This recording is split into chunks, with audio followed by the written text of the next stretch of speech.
Hello student, how are you. Welcome back to online classes by Sunrise School. बेटा, हम पढ़ रहे थे रॉक्स के बारे में। स्ट्रक्चर ऑफ द अर्थ हमने लेसन शुरू किया था।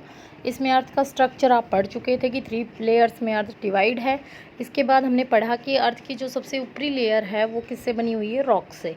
तो रॉक्स के अलग अलग टाइप हमने स्टार्ट किए थे, इग्नेस रॉक, सेडिमेंट्री रॉक और मेटामॉर्फिक रॉक। इग्नेस रॉक आगन्य चट्टानें जिनको हम कहते हैं, उनके बारे में ऑलमोस्ट ज़्यादातर हो चुका था। देखिए, थोड़ा सा जो रह रहा था वो यहाँ से हम कंप्लीट करेंगे कि कैसे बनते हैं। 2 प्रकार के बनते हैं, अंदर और बाहर। अंदर वो बनते हैं जब लावा मैग्मा जो होता है बाहर निकलने की बजाय पृथ्वी के भूप्रपट्टी के नीचे ही जम जाता है, वो होते हैं इंटरसिव रॉक। और एक्सट्रसिव वो होते हैं जब वो मैग्मा पूरा बाहर निकल आता है पृथ्वी के ऊपर धरातल पर, जिसको हम देख भी सकते हैं। फिर बाद में वो ठोस होकर ठंडा बनता है, ठंडा होता है, तब पत्थर बनते हैं, तो वो होता है आपका एक्सट्रसिव रॉक। तो देखिए बेटा, solidify and form rocks that are called extrusive igneous rock. ये कह रहे हैं कि बाहर जो मैग्मा होता है बाहर आने के बाद पृथ्वी के धरातल पर निकलकर ठंडा होकर ठोस हो जाता है और पत्थर का रूप ले लेता है, उसे हम एक्सट्रसिव इग्नेस रॉक यानी बाह्य आग्नेय चट्टानें कहते हैं। Due to rapid cooling such rocks are fine grain. क्योंकि ये बहुत जल्द ठंडे होते हैं तो ये जो बहुत अच्छे ग्रेनाइट टाइप के पत्थर होते हैं। The lava that's come out from the volcano cools down quickly, so crystals are not very large.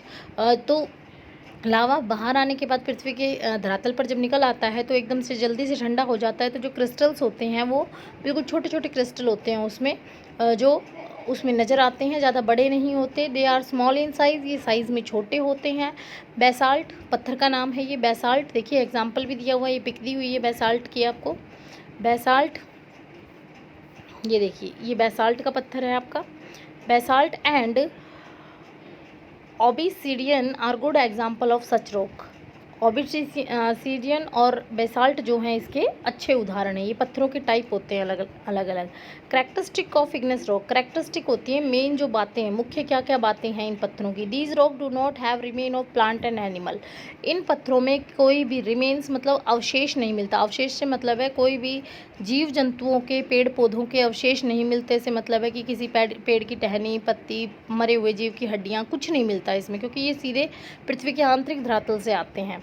These rock do not occur in district bed और strats। ये district beds का मतलब है ये जो पत्थर हैं ये नहीं बनते अलग अलग।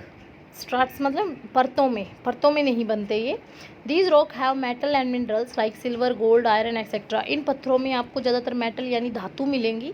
यानी ये पत्थर जो पृथ्वी के अंदर से आते हैं, या तो उनमें लोहा, सोना, चांदी, मेटल जो होते हैं आपके ठोस जो धातुएं होती हैं वो इनमें ज़रूर मिलती हैं। These rock do not allow water to percolate through them. ये पानी को अपने अंदर से निकलने नहीं देते, यानी इन पर अगर पानी डाला जाएगा तो पानी फिसल कर साइड में चला जाएगा। ये पानी को नहीं सोखते, ये वाले पत्थर पानी को फैला देते हैं, यानी दूसरी तरफ भेज देते हैं, अपने अंदर नहीं सोखते। कुछ पत्थर होते हैं हम पानी डालेंगे वो ऑब्जर्व कर लेंगे, सोख लेंगे उसको, लेकिन ये क्या करते हैं, पानी को बाहर निकाल देते हैं। यानी इसके अंदर पानी का अवशोषण की जो प्रक्रिया है, सोखने का जो क्षमता है वो नहीं होती। सेडिमेंट्री रॉक होती हैं आपकी अवसादी चट्टानें। अवसादी मतलब जो टूट फूट के, जो आपकी इग्नेस रॉक है उसी के टूटने फूटने से बनती हैं, लेकिन इसमें जीव जंतुओं के अवशेष भी मिलते हैं। देखिए, rocks roll down cracks and hit each other and are broke down into small fragments. ये कह रहे हैं कि पत्थर जो हैं रोल डाउन पे, जैसे मान लीजिए बड़े पत्थर का टुकड़ा है, ऊपर से टूट करके आएगा तो घूमते हुए नीचे आएगा तो उसके छोटे छोटे टुकड़े हो जाएंगे, आपस में उसमें क्रैक गिर जाते हैं, एक दूसरे को जब वो टकराते हैं तो छोटे छोटे टुकड़ों में टूट जाते हैं। Running water, wind, moving ice, plants and animal also break down the rocks into small particle. इसके अलावा बहता हुआ पानी, हवा, बर्फ़, बहती हुई बर्फ़ मतलब जो ऊपर से ग्लेशियर चलते हैं ना वो, और पेड़ पौधे, जीव जंतु सब पत्थरों को तोड़ने में, छोटे टुकड़ों में तोड़ने में अपनी भूमिका निभाते हैं। This smaller particles are called sediments. और ये जो छोटे छोटे टुकड़े किए जाते हैं, छोटे छोटे कण होते हैं पत्थरों के, इसे ही हम अवसाद कहते हैं। This sediment are carried away by wind and rivers and are deposit in low lands, lakes and ocean. ये जो छोटे छोटे टुकड़े होते हैं पत्थरों के, इनको बहा कर के ले जाती है या तो हवा, नदियाँ, ये अपने साथ बहा कर ले जाती हैं और इनको नीची भूमि में, झीलों में, समुद्रों में क्या करती हैं, तलछट में जमा कर देती हैं। The sediments are deposit in layer, sediments जो है लेयर में डिपॉजिट होंगे। देखो कंटिन्यू नदी या जो भी बहा के लाएगी वो एक परत जमाएगी, उसके ऊपर दूसरी परत जम जाएगी, फिर तीसरी परत जम जाएगी। हमने पढ़ा इग्नेस रॉक में परतें नहीं होती क्योंकि वो सीधा अंदर से पृथ्वी से आते हैं। इनमें परतें होती हैं क्योंकि ये बार बार नदी या किसी के द्वारा लाई गई तलछट जमा होती रहती है। एक परत बैठी, फिर दोबारा नदी आती है तो बहा के लाएगी नदी का पानी अपने साथ, फिर दूसरी परत लग जाएगी। तो ये परतों में होते हैं। With the passage of time this layer are harden to form rocks, धीरे धीरे ये जो मलबा, छोटा पत्थर के टुकड़े, जीव जंतुओं के अवशेष, पेड़ पौधों के कण बहा के लाती है, उसकी लेयर बनाती है, उस पर समय के साथ साथ दबाव पड़ता है और ये ठोस पत्थरों में बदल जाते हैं। This rocks are called sedimentary rock. और इस तरह जो पत्थर बनते हैं उनको हम अवसादी चट्टानें कहते हैं, जैसे सैंडस्टोन बलुआ पत्थर जो होता है, लाइमस्टोन जो चूना पत्थर होता है आपका, चौक वाला जो होता है आपका, शेल जो बोलते हैं हम वो, एंड कैंगनोमैरिट इसके उदाहरण हैं कौन से पत्थरों के, सेडिमेंट्री रॉक के। देखिए इसमें क्वेश्चन दिया हुआ है, dolerite and granite are example of igneous rock, sandstone and limestone are example of sedimentary rock. देखो हमने पढ़ा था डोलराइट हुए, ग्रेनाइट हुआ, बेसाल्ट हुआ, ये सब किसके एग्जाम्पल हैं, इग्नेस रॉक के, आगन्य चट्टानों के। अवसादी चट्टानों में आपका सैंडस्टोन आ रहा है, लाइमस्टोन आ रहा है, शेल आ रहा है, चाक आ रहा है, तो ये सारे क्या हैं, सेडिमेंट्री है। कैरेक्टरिस्टिक देखिए सेडिमेंट्री रॉक्स के, these rock are made up of particles of various size. इस जो रॉक में अलग अलग पार्टिकल्स, अलग अलग मतलब पार्टिकल्स का मतलब अलग अलग तत्व होते हैं, वेरियस साइज, अलग अलग साइज़ के। मतलब इसमें हमने पढ़ा ना, ये कहीं से पत्थर बहा लाती है, कहीं से जीव जंतु मरे हुए हैं उनको बहा लाती है, तो उसमें अलग अलग तत्व मिलते हैं, उनका साइज़ भी अलग अलग होता है। These rock are mostly form under water, ये ज़्यादातर पानी के अंदर ही बनते हैं। And have marks of wave and mud cracks, और ये बनते हैं जैसे मार्क ऑफ वेव्स, जैसे लहरें जो चलती हैं, लहरें चलती हैं, समुद्र की लहरें आप देखते हो, आसपास में अगर पत्थर होगा तो उसको बार बार टकराएगी, वो टूटेंगे, वो जमा होंगे। इस तरह से ये ज़्यादातर पानी के आसपास की जगहों पे बनते हैं। और मड क्रैक्स, और ये क्रैक्स ला देते हैं और ये दलदल नुमा जो है बना देते हैं अपने आसपास के पत्थरों को।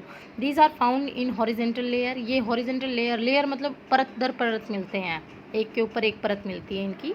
These rock are softer than igneous rock, ये सॉफ्ट होते हैं, मतलब इतने सॉफ्ट भी नहीं, लेकिन इग्नेस रॉक से सॉफ्ट होते हैं। इग्नेस सबसे टाइट पत्थर होते हैं, ये थोड़े कम होते हैं उनसे।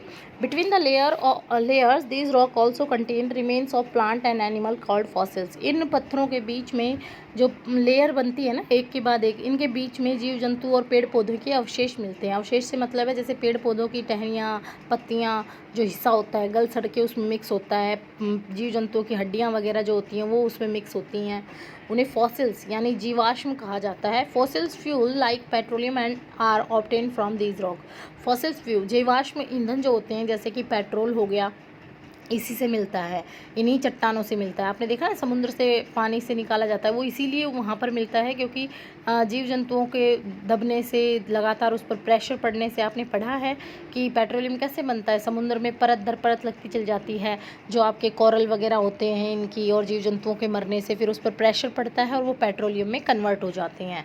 तो ये सेम वही है सेडिमेंट्री रॉक। मेटामॉर्फिक होते हैं रूपांतरित चट्टानें। रूपांतरित चट्टानें जो इग्नेस या मेटामॉर्फिक रॉक जब अपना रूप बदल लेते हैं अंडर वेरी हाई टेम्परेचर, जब बहुत ज़्यादा तापमान होता है अंदर, एंड प्रेशर और दबाव होता है, igneous and sedimentary rocks change their form, तो अवसादी और आगन्य दोनों चट्टानें ही अपना रूप बदल लेती हैं। Such change rocks are called metamorphic rock. इसी तरह के परिवर्तित पत्थर को हम क्या कहते हैं, मेटामॉर्फिक यानी रूपांतरित चट्टानें कहते हैं। This rocks are very hard, ये पत्थर बहुत ठोस होते हैं। The process of metamorphic take thousand of year. Metamorphic यानी अवसादी और आगन्य चट्टानों का रूपांतरित में बदलने में कई हजारों साल लग जाते हैं, मतलब तुरंत नहीं होता ये काम, हजारों साल लगते हैं। Some common example of metamorphic rocks are, कुछ उदाहरण हैं रूपांतरित चट्टानों के। मार्बल आप सबने देखा है, संगमरमर का पत्थर सबने देखा है, वो लाइमस्टोन यानी चूना पत्थर से बनता है। चूना पत्थर पर जब ज़्यादा तापमान और दबाव पड़ता है तो वो किस में कन्वर्ट हो जाता है, मार्बल के पत्थर में। ग्नीज जो होता है वो ग्रेनाइट से बनता है, ग्रेनाइट पे ताप दाब बनने के कारण। तो देखिए जो लाइमस्टोन है वो आपका क्या है, सेडिमेंट्री रॉक है, और बन गया कौन सा फिर, मेटामॉर्फिक। और ये आपकी ग्नीज जो है वो कौन सा है, ये आपका ग्रेनाइट से बन रहा है। ग्रेनाइट कौन सा है, इग्नेस रॉक है। तो इग्नेस से किस में चेंज हो गया? ग्नीस आपका इसमें मेटामॉर्फिक रूपांतरित चट्टानों में। जो हमने शेल कहा था, शेल पर जब प्रेशर और दाब पड़ता है तो वो क्या बन जाती है? स्लेट। स्लेट के पत्थर आपने देखे होंगे वो वाले।